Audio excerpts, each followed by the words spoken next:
Au Mali, le pouvoir en place est de plus en plus contesté. Les voix critiques se font de plus en plus entendre. Sur la scène régionale, les anciens alliés prennent leur distance. À l'intérieur, une déception est palpable. La promesse du renouveau laisse place à une gouvernance autoritaire et à une fermeture progressive du pays. Rina Lohari. À Bamako, le vent ne souffle pas toujours dans le sens des voiles, notamment pour ceux qui ont promis le changement.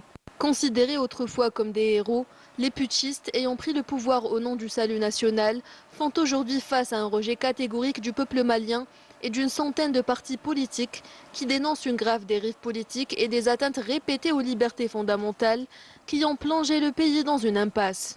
Vous avez pu remarquer de l'avènement de cette transition au Mali à aujourd'hui, il y a des divergences de vues au niveau des partis politiques. Mais là, il s'agit de défendre des principes. Les principes de démocratie et de liberté ne doivent pas être négociables. Dans les réformes en cours au Mali, il a été question de réviser la loi portant charte des partis politiques. Les partis politiques ont remarqué que dans la forme de révision de cette loi, il y a anguille sous roche. Ceux que Goïta considérait comme ses alliés prennent leur distance et dénoncent les décisions unilatérales du régime, notamment sur le plan régional.